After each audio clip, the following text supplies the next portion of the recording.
Hello, என்னோட பேர் தேவா from Athiyaman கோட்டை. எல்லா தமிழ் வீரர்களுக்கும் என் முதற்கண் வணக்கம். நான் சில விஷயம் மட்டும் கூட பகிர்ந்துக்க போறேன். அது என்ன விஷயம் சொல்லிடுறேன். 1999 கார்கில் போர் நடந்துச்சு, சரிங்களா? அதுல நம்ம தமிழ் வீரன் ஒருத்தன் பதக்கம் வென்றான். அவன் இன்னைக்கு மத்திய அரசு அந்த பதக்கத்தை திருப்பி கொடுத்துட்டான். ஏன்? என் தமிழ் மக்களுக்கு நீ ஆதரவு தரல, உன் பதக்கம் எனக்கு வேண்டாம். உன் பதக்கம் எனக்கு எது வேண்டும்? வேண்டாம். அதே மாதிரி இன்னொருத்தர் சேலத்துல விமானப்படை வீரன் கடந்த 3 வருஷத்துக்கு முன்னாடி வாங்கின பதக்கத்தை அவனு திருப்பி கொடுத்துட்டான். அவன் பேர் வந்து ராமலிங்கம். அவருக்கு ஒரு சல்யூட், சரிங்களா? ஏன் நீ எனக்கு சப்போர்ட் பண்ணல, உன் பதக்கம் நான் எதுக்கு வச்சுக்கணும்? என் தமிழ் வீரன், என் தமிழ் மக்கள், என் தமிழ் அரசு எனக்கு கொடுத்த பதக்கமே எனக்கு போதும். இது வந்து தமிழ்நாட்டில் மட்டும் நடக்கிற போராட்டம் அல்ல, கிட்டத்தட்ட 13 நாட்டில் நடக்கிற போராட்டம். 13 நாட்டில் யாருக்கா தெரியுமா? 13 நாட்டில் நடக்குது. அப்பனா என்ன அர்த்தம்? கன்னட, தெலுங்கு யாருமே 13 நாட்டில் இல்ல, தமிழ 13 நாட்டில் இருக்கா. தமிழ 13 நாட்டில் இருக்கா. உலகத்துள்ள தமிழக பெருமை பருவம். போலாந்து, பிரான்ஸ், ரஷ்யா, துபாய் ஆகிய 13 நாட்டில் இந்திய போராட்டம் நடந்து கொண்டிருக்கிறது.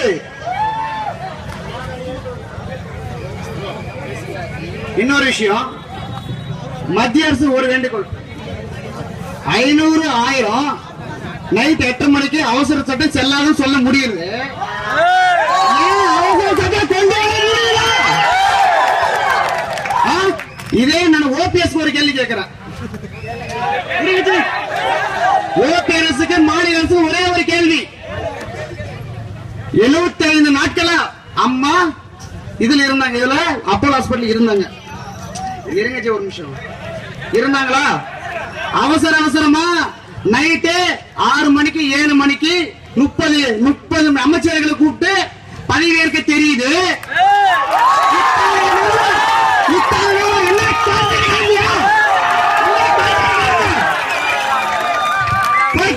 ஒரு வார்த்தை கேட்டியா? கண்டிப்பா நடக்கும்.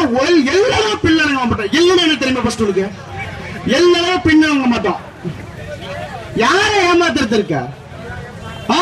எங்க உரிமை ஏமாத்தி அங்க போஸ்ட் போட்டு ஓட்டு போடுன்னு ஓட்ட வாங்க மட்டும் தெரியுது. எங்களுக்கு போராட தெரியல, எங்களுக்கு ஆதரவு கேட்க தெரியலையா? ஆதரவு கேட்க தெரியலையா? பாஜக தலைவர் நேற்று நைட்டு சொன்னாராம், வானதி யாருன்னு தெரியுமா? பெரிய பிரதிநிதி, சரிங்களா? அவங்க என்ன சொன்னாங்களா, அவசர சட்டம் கொண்டு வந்தா உச்ச நீதிமன்றத்தை அவமதிக்கிறதா ஆயிருமா. அதுக்கு நம்ம சப்போர்ட் அமீர் இருக்க தெரியுமா? இயக்குனர் அமீர் அவர் என்ன சொல்ல தெரியுமா? ஏங்க உச்ச நீதிமன்றம் ஏதோ சொல்லுச்சு, காவேரி மேலாண்மை அமைக்கணும்னு. அதே மத்திய அரசுக்கு இருக்கிற கர்நாடக அரசு அவமதிச்சது அப்ப தெரியலையா? உச்ச நீதிமன்றம் அவமதிக்கிறது அப்ப தெரியலையா? இப்பதான் தெரியுதா? அப்போ கர்நாடகாவில் இருக்க மத்திய அரசு உனக்கு இனிக்குது, தமிழ்நாடு அரசுன்னா உனக்கு கசக்குதா? சொல்லுங்க பாக்கலாம், கசக்குதா? அப்ப அங்க இருக்கவங்க உங்களுக்கு சப்போர்ட், இங்க நாங்க சப்போர்ட் மத்திய அரசுக்கு பண்ணல, உங்க ஆட்சி இங்க வரல, அதனால எங்களை கண்டிக்க மாட்டேங்க அப்படிதானே? ஒரே ஒரு கேள்வி பாருங்க, நான் தமிழன் என்று நீ எதிர்த்தால் ஒரு நாள் நான் இந்தியன் இல்லாத நீ நேரிடும். இன்று 3 நாட்களாக ஜல்லிக்கட்டுக்கான போராட்டம், தமிழ் மக்களுக்காக போராட்டம், தமிழ் வீரர்களுக்காக போராட்டம். இந்த போராட்டத்தில் வெற்றி பெறாவிட்டால் நாளை தமிழ்நாடு இந்தியாவிலிருந்து பிரியும் போராட்டமாக நடைபெறும். எல்லாரும் பின்வாங்க மாட்டோம். வீட்டை ஒரே ஒரு கேள்வி, ஜல்லிக்கட்டு பத்தி உனக்கு என்ன தெரியும்? மாடு ஒரு நாள் நீ வளர்த்திருக்க, மாடு பக்கம் போயிருக்க, மாட்டு கொம்ப டச் பண்ணிருக்க, அந்த உணர்வு எனக்கு இருக்குது. லாஸ்ட் பொங்கல் கரிநாள் அன்னைக்கு நாங்க ஏறு தொழுவோம், அதாவது மஞ்சி விரட்டு, சரிங்களா? எங்க ஃப்ரெண்டுக்கு ஒருத்தருக்கு கால் நட்டி, ஒருத்தருக்கு முதல் கிழிச்சிருச்சு. நாங்க கஷ்டப்படலையே, ஐயோ அதுக்கு அடுத்த வருஷம் ஜல்லிக்கட்டு வேண்டாம் சாமி, மஞ்சு விட்டு வேண்டாம் சாமி நான் சொல்லலையே. என் உயிரே போனாலே பாரம்பரியத்தை நான் காப்பாத்துவேன். என் உயிரே போனாலே பாரம்பரியத்தை நான் காப்பாத்துவேன். அடி படிச்சு பின் வாங்கினா பின் வாங்கினா பக்கத்தூர் மாடு ஜஸ்ட் மிஸ், எனக்கு உடனே வெளியே வந்துட்டு இருக்கோம். ஃப்ரெண்டு சொன்னாங்க, அதுக்கப்புறம் தள்ளி விட்டு திரும்பி மாடு பிடிச்சா. எதுக்கு பயப்படணும்? எதுக்கு பயப்படணும்? ஏன் இன மக்கள், ஏன் தமிழ்நாடு, ஏன் கலாச்சாரம், ஏன் பாரம்பரியம், ஏன் உரிமை, நான் எதுக்கு பயப்படணும்? என் உயிர் போன போயிட்டு உனக்கு என்ன?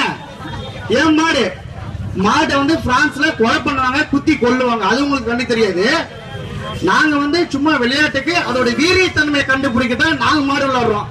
வீரியம் அதிகமா இருந்துச்சுன்னா அது எதுக்கு போகணும் உங்களுக்கே தெரியும். வீரியம் கம்மியா இருந்துச்சுன்னா அது ஏறுக்கும், அந்த மாட்டு வண்டிக்கும் போகும். அது உங்களுக்கு நல்லாவே தெரியும். தெரிஞ்சு ஏன் தடை பண்றீங்க? தெரிஞ்சு ஏன் தடை பண்றீங்க? கார்பரேட் கம்பெனிக்கு உங்களுக்கு கொடுத்த பணம்னால பண்றீங்களா? கார்பரேட் கம்பெனி கொடுத்த பணத்தினால பண்றீங்களா? தமிழோட விளையாடாத, அதுக்கப்புறம் என்ன நடக்கும் தெரியாது. தமிழ்நாட்டில் மட்டும் அல்ல, ஒட்டுமொத்த உலகத்திலேயே இருக்கு. தமிழ்நாட்டு மட்டும் அல்ல, ஒட்டுமொத்த உலகத்திலே இருக்கு. 300 வருஷத்துக்கு முன்னாடி கிரியேட்டிவ் வந்தவங்களுக்கு பெருசுனா 3000 வருஷத்துக்கு முன்னாடி வந்த ஜல்லிக்கட்டு தமிழ் பாரம்பரியம் பெருசுனா.